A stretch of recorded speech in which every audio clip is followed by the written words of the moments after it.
Hello class 12, welcome to history lecture.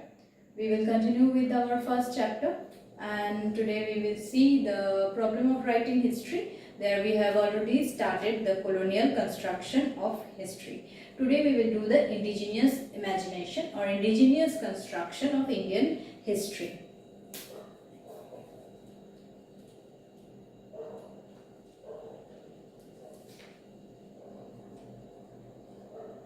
So, what we see is that, as we have already seen, the colonial construction of history laid the foundation of history writing in India.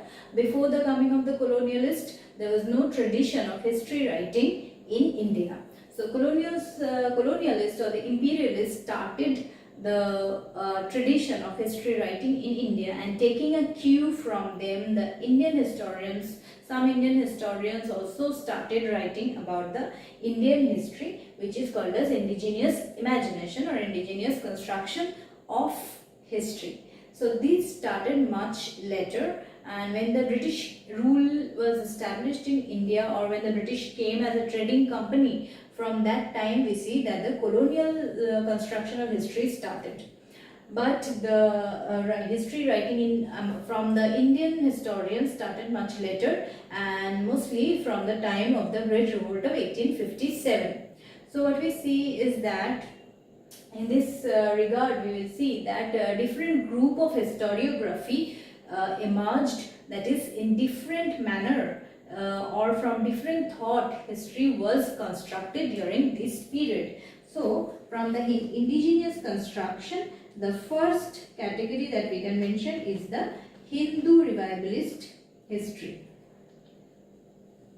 Hindu revivalist history or Hindu revivalist historiography, and there what we see that this group of historians tried to glorify the Hindu past. From the name only you can remember, that is, this group of historians tried to glorify the past of the Hindu religion, and they boast about the Hindu religion. And they actually laid the seed for a Hindu-Muslim division among the Indians themselves. So here we must mention about V.D. Savarkar, who always tried to glorify the Hindu religion and dominate the other religions in India. And also we should mention about the book of Dayananda Saraswati, Satyartha Prakash. In this book he has given a call for back to Vedas and urged every Indian to follow Hinduism. He glorified Hinduism. So these here we see that it started from after the Great Revolt of 1857. This group of historians is glorifying the Indian past and glorifying a particular religion, Hindu religion. They are not taking the Indian as a whole, but taking a particular section, only the Hindu section of the Indian civilization as a glorifying factor. Now from this we see another thing started, that is the Muslim communities, Muslim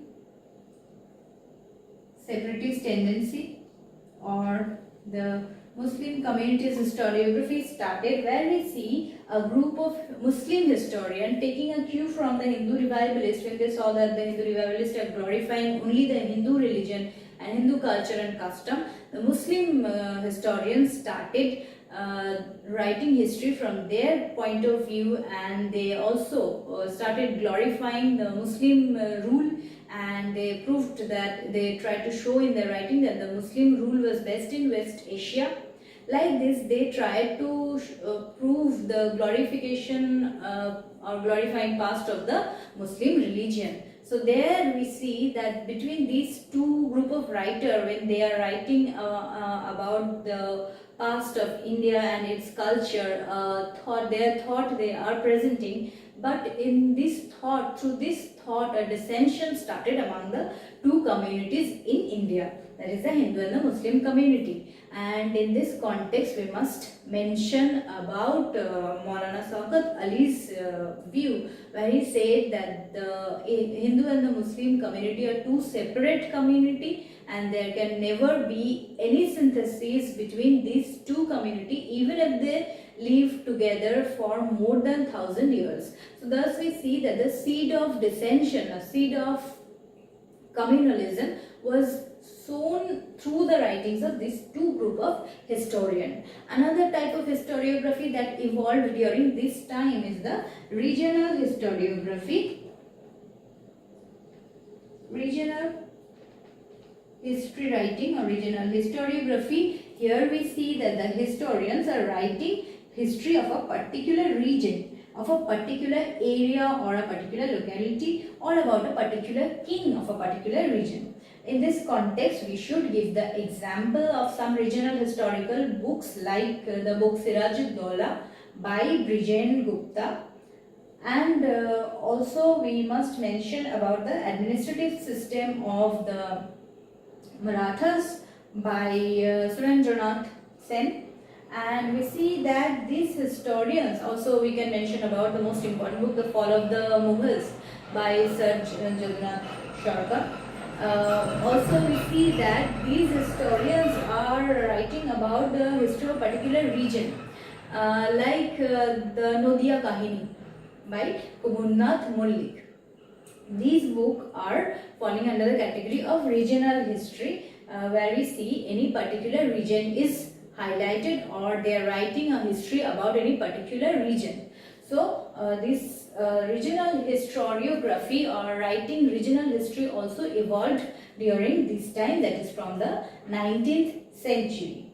After these we can see that there evolved the nationalist historiography.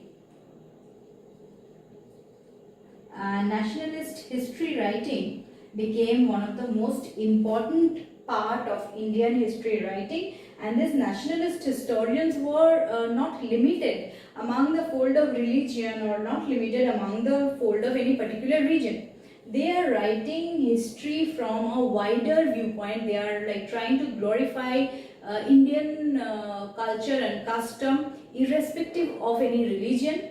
They are trying to glorify both the religion in India, that is Hinduism and Muslim, and they are trying to criticize the British rule in India. So nationalist historian did a very commendable work, and their scope of writing was also wide. It was not limited to glorifying any particular religion or glorifying any particular region, but they are writing the Indian independence history from a completely different viewpoint, and the main motive of this historian is to criticize the British rule and point out the fault of the British rule.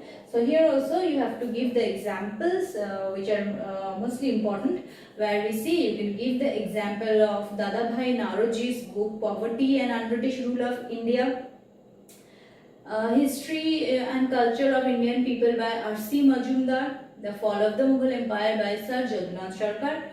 These are some of the important books which are based on nationalist historiography. There are several books on this, on national historiography, but of course you have to remember at least 3 to 4 examples where you can, so that you can write it under each category. So what we see is that this nationalist historiography changed the scope of history writing in India altogether, and they like tried to glorify the Indian culture and custom, and they helped in developing a sense of nationalism, a spirit of nationalism and proud for our own country. So nationalist historiography is very important.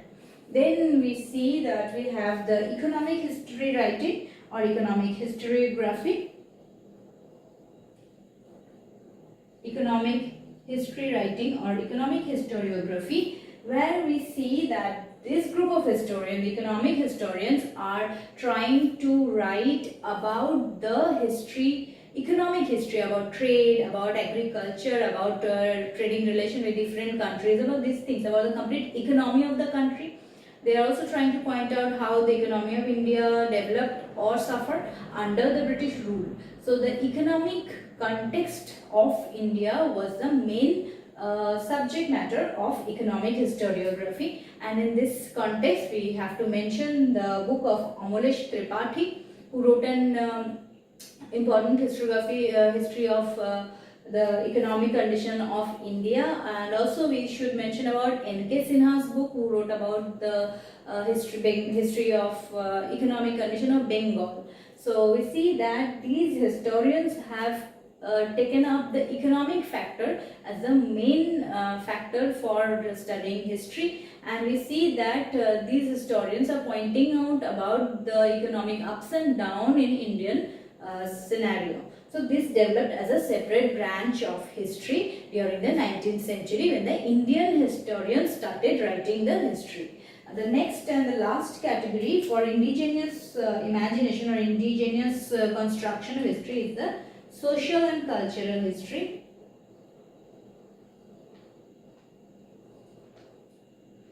Social and cultural history, there we see that the writers are mainly taking up or mainly writing about the society.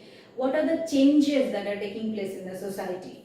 What was the Indian culture and how this culture is changing from one period to another period? These are the main theme of social and cultural historiography, and there we see that the historians are writing about Indian social condition, how it is developing for the better, or what was the evils in the society. These things are the main subject matter of the social and cultural history or social and cultural historiography. Here also we have to give examples.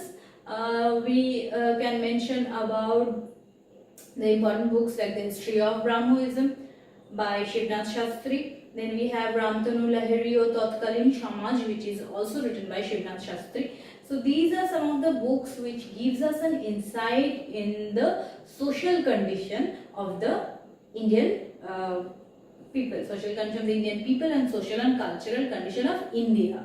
So these are some of the different categories of history writing that developed in the 19th century India. And thus we come to the conclusion of our this answer, the problem of history writing. There what we see that the British had started the history writing, and we have seen the different categories how the British started the culture of history writing in India. Now we have also seen the different categories that developed when the Indian historians started writing. So what we see is that the British have mainly tried to criticize the Indian past and point out the drawbacks and the loopholes of the Indian society, and nationalist historian has just done the opposite. They have tried to criticize the British rule and they have tried to glorify everything that was Indian. So these two views are extreme view. The nationalist view is also extreme, that they are trying to glorify everything Indian, which was not the case. And the British historians are also extreme. They are trying to glorify the British rule in India and pointing out everything that was Indian was bad. So these two extreme views are not fully correct, and as a student or as a researcher of history, it is a duty of us to point out, to find out the real thing in between these two extremes. So thus we come to the end of this topic, that is the problem of construction of history or problem of written history. Next class we will start our next topic, that is importance of studying history. Thank you.